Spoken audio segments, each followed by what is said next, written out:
In your 30s, you stop chasing potential and you start choosing alignment.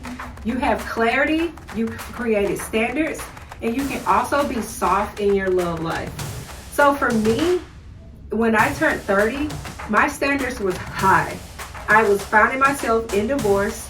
I became a single mother, but I still knew I was a boss-ass lady. Because I'm not going to call myself a bitch. Anyway, so Travis and I had the same goals, the same alignment. We were both in the beauty industry. We met on the road. I met him, reconnected with him. I'm out doing my thing, living my dreams. He was already a father, so he understood parenthood. I mean, he practically watched me grow, and he knew my daughter, knew my situation, and I felt like I was choosing that purpose partner for the first time. Okay. And I felt safe. Okay. So what about you in your 30s? So for me, in my 30s, I was single. So in my 30s, that's when I really transitioned and moved from Memphis to Arizona. Mm-hmm. And at that time, I went through a bad breakup. So I was refinding myself, and it took me a while, to heal from the trauma that I went through. Yeah. That's when my standards started to change as I started to get older. I mean, because now here I am in my 30s, this career woman. I'm living a different life. I'm in a different state. So my life had totally shifted from what I was used to back at home in Memphis. Mm-hmm. So now that I'm here, I'm single, but I was okay with being single because, again, I was refining myself. I got a career now. I'm walking in this new light, and I don't know if I got time for a man at that moment because I'm trying to just do me. And that's okay. That is okay. You were adjusting, you were refining, you were creating those higher standards for yourself for whenever a man came, but you stayed true to you. I can say 10 toes down, you was like, Right. I would cut somebody off quick. I know. And I'm so proud of you. But I think, for me and my higher standards, don't get me wrong, my ex-husband, excellent father, when we first started dating, amazing. Mm-hmm. It's just the marriage started to unravel, special needs child, all the things that come with the infidelity, things that happen in marriages. However, the second time around in dating, I, for the first time, felt like I could just let my hair down and be myself. Mm-hmm. And in those standards, that's when I found myself hiring a life coach so that I could be fully rounded, knowing what my vision is. But I wanted someone whose vision aligned with that, and I felt like I found it. With Travis? Yes. Okay. With Travis 2.0. No. So the next thing we'll talk about is awareness. The marriage piece, the stability piece, the time piece, the kids piece. So both of us were already moms in our 30s. Correct. So the whole kid piece, I wasn't on a time clock for that. But that thing called stability was something that was at the very top of my forefront and my thought pattern is that I want to make sure that I'm stable. If I'm going to be a single mom, or if I'm going to have a long distance boyfriend, or if I'm going to own businesses, I have to create the highest level of stability for me and mine as I possibly can. Okay, I agree with you. I agree with you on that part because I would say that stability was definitely in my forefront as well, especially when I became a mom. Even when I was young, because I had my daughter at 19 years old, even at that moment, I still was maybe out partying and doing all this stuff in my 20s, but I knew that I had to make sure that we had a place to stay, that we had a roof over our head, we had a vehicle, we had, I worked a job or whatever I needed to do to take care of my family. That was always what I did. That was in the front. Yeah. So I agree. So did you in your 30s, did you ever have a ticking clock on you? Some women I gotta be married by this age, or I have to have this amount of money by this age. Did you ever feel that pressure? No. Okay. No. I'll say no to both of those because I'm not married now. Yeah. I've never been married. So I feel like you can't put a time on what God has for you. Spit that. You know what I'm saying? So tell the ladies out there that. Tell them that. Don't put pressure on yourself. No, or your partner. Because when it's time, it's gonna be time, and they will know, and you will know. So I feel like no, because if I would have tried to put pressure on myself to, I gotta be married at 35, I would have probably been married to the wrong person. Yeah. Hashtag over here. Over here. So no, I wouldn't have met this amazing man that I'm with now if, I would have put, a time frame to my man. Her man. So I know I'm glad that I didn't put pressure on myself to be married at a certain. I will say, you know what? I kind of back up a little bit. When I was a little bit younger, yes, because I got a male best friend, and I told him, I said, if me and you are not married by the time we get 35, we're gonna marry each other. I made that same paper with my male best friend, and I know when you hear this, you know exactly who you are. But mine was like, if we ain't married, kids with by 30, we get married. I was already married. And he's still not married. And he's still not married. Kids. No kids, no marriage, nothing. Okay, so this next topic I want to talk about is healing past patterns and healing past traumas. Do you feel like from looking at your 20s and all of your experiences, and then when you looked at your 30s, do you feel like you healed past the patterns and didn't relive them? Of course. And then what ways did you work on yourself through the trauma? I would say, of course, that I've healed past the trauma that I went through in my 20s and, the things that someone put me through or I put someone else through. Now, I feel like I could definitely do more work.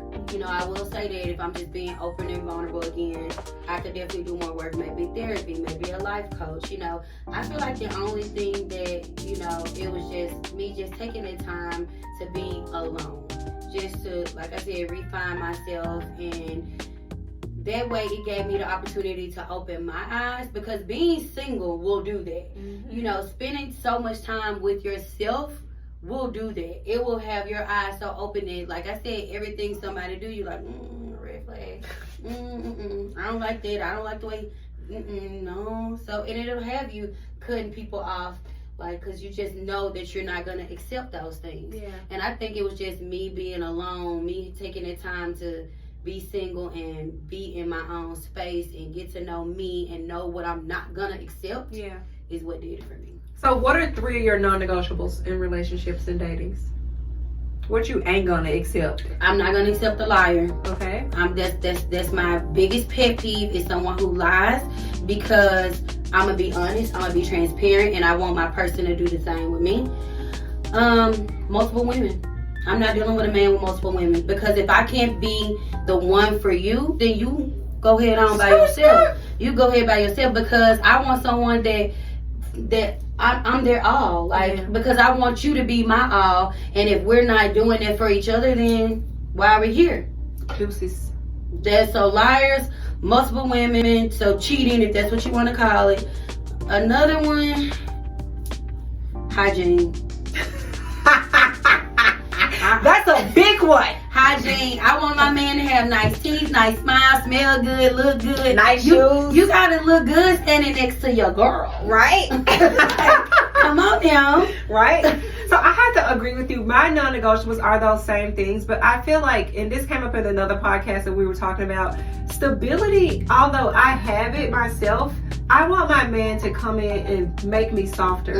I don't want to have to wear the pants at home, worry about the bills at home, do all the scheduling, all that. I want to just be soft in my feminine side when it comes to that. So if a man can't bring that, I just can't see myself staying. So I would say this, that men just don't do that. I know. Men just don't. Me, I want a man to come in and bring full stability. And this may be where I may be a little bit delusional, but I want a man to come in and soften the blow, pay some bills, take care of me, do some dates, schedule it, be intentional about all of it. Okay, I agree. I agree with some of that. I feel like for me though, if we're gonna go back to the 80-20, the 50-50, the 60-40, so I'm okay with it. I'm okay because I want life to be easier for me and for my man. Yeah. So if I could take something off of his plate, if he could take something, it doesn't have to be with finances. It could be maybe he did laundry today, and I'm kicked back with my feet up. See, I don't even do maybe he laundry. cooked dinner today. I don't even do laundry in relationships. Huh? I'm sorry. Every relationship I've been in, I let them know up front, I don't do laundry. I barely do laundry now. I go and drop my laundry off and pick it back up. If you see me washing some clothes, it's been a rough month. Baby, Okay? let me tell you, I'm doing a man laundry and we don't even live together. Not over here. But I want to be, I want to take a little bit off his plate. But you want that full partnership. Right. For me, I want in some aspects to be taken care of. Because I feel like I've been taking care of everybody my entire life. Right. My entire business. My kids, and you've had the same thing, but I want to come in and be soft. I don't want to have a man and still have to be a strong, independent woman. So I feel like right now, if I'm speaking on the situation that I'm in right now, my relationship that I'm in right now, I feel like this is probably the softest that I've been in my life. Aww. Look at she so silly. Because he make me feel safe, and even though we're taking a little bit off of each other's plate, you know, and we're not sharing the same household, so we're still paying, you know, our separate bills.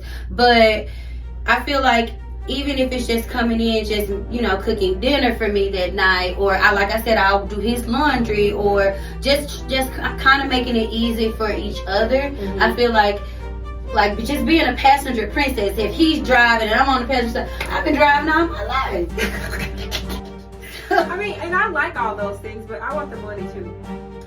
Yeah, I just want it because I feel like it makes it easier, and I feel like because I'm so used to providing, if I meet a man that's not coming in and providing, I'm gonna end up providing for me, and I'm gonna end up providing for him. So I feel like he should be able to. Y'all should both be able to provide for each other. Like I want to be in a situation where, or a relationship where, if I'm out and I'm shopping and I see something that I want my man to have, I just get it. Because that's what I want my man to have. I would do that. But I don't want to do 50-50. Like, because this is why. I feel like... But 50-50 don't have to be funny. No. You know? I want 100-100. Okay. I bring 100% to the table. You bring 100% to the table. Perfect. I don't want 50-50 because I feel like in the 50-50... it's just not going to always add up. I feel like somebody's going to end up doing 70-30. But if we're in the mindset that I'm bringing 100% of myself, my finances, my mental health, my urge to win, then my partner should do the same. Right. But and at the same time, you want to think about it too, whereas, you know, sometimes people are not going to be able to show up in that 100%. And that's where I find it very hard to stick around. And that's what I need to probably work on me, because that's our next hard. That's what I find it hard to stick around. If you show up like this, I would need you to stick it out like that. So you know, in those hard moments, and this is where I am in relationships. Let's say if I'm having a rough day, I never put it on my partner. I have never done that. So and I'll call you to talk about it. I'll call my emergency rush therapy session with my therapist. I'll go. But that's, and I'm gonna tell you something. That is what your partner is doing. Because they supposed to ease you in that time. You're supposed to be able to be vulnerable with your partner and let them know, hey, today is just not a good day. I love that.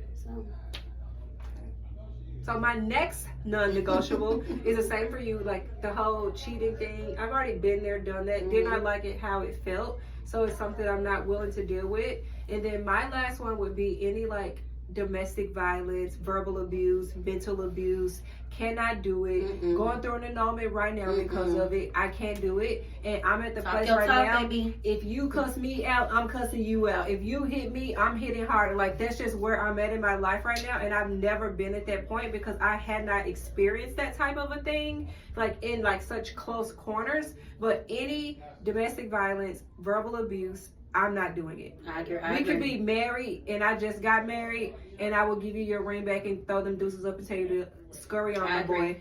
Especially from, you know me, so you know what I've been through, and I've been in a domestic violence situation where I've fought and I've been verbally abused and mentally abused and emotionally abused and physically abused, and that stuff takes a lot of time to heal from.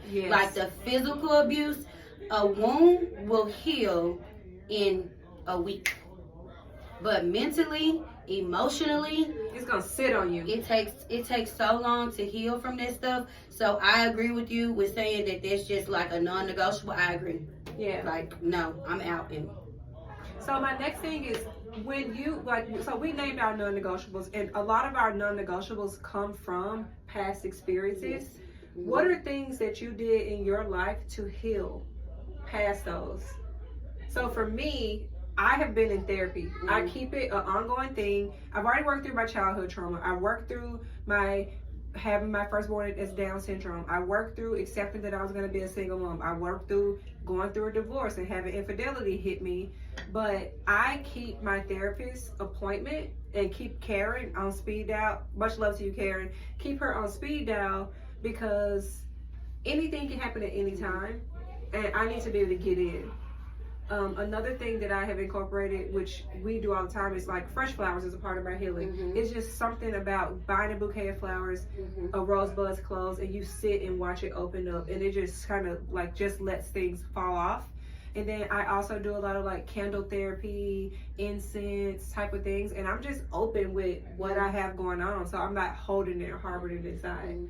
I will, piggyback off something you said. Now that we think about drink, baby. Oh yes! Cheers! Cheers!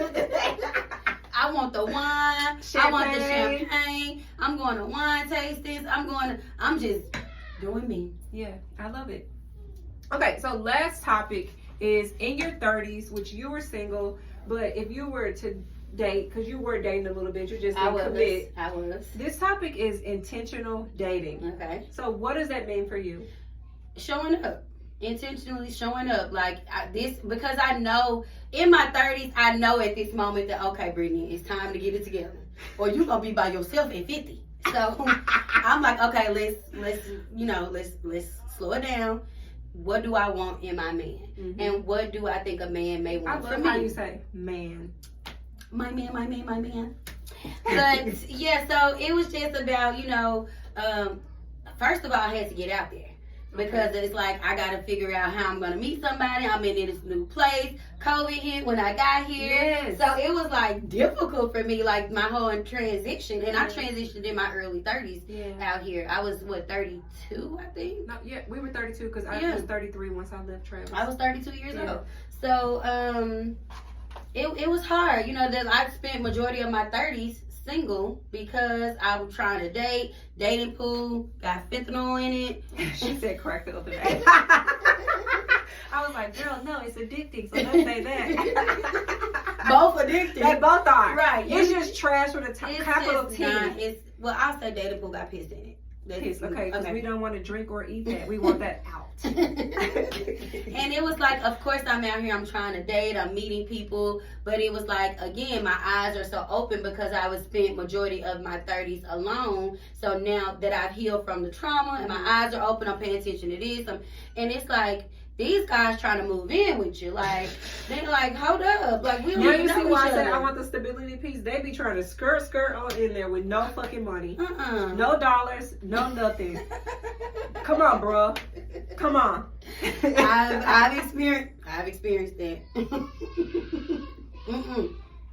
I'm not that vulnerable where you're gonna move in my place. No sirree. No thanks. She said no. So intentional dating for me was putting myself out there, number one, mm-hmm. and kind of just trusting the process. Like I was like, I'm gonna date them all.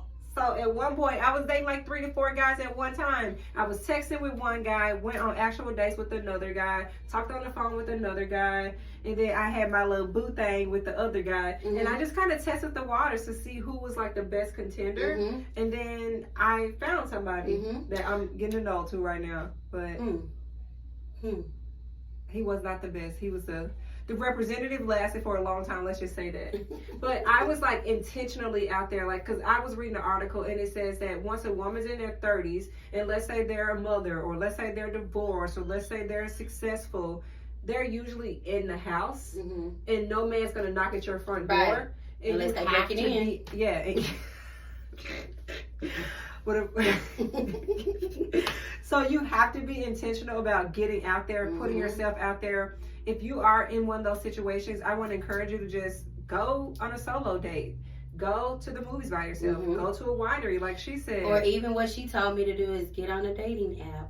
Those work too. You can find it any kind of way. Get locked in a church, go to a community event, volunteer. You'll find that guy out there. So we want to thank you guys for joining us on In Your 30s. You stop chasing the potential and you start choosing with alignment. And again, if you like this, drop us a heart down there. Talk about your dating experience down in the comments. And don't forget to follow, share, and like us.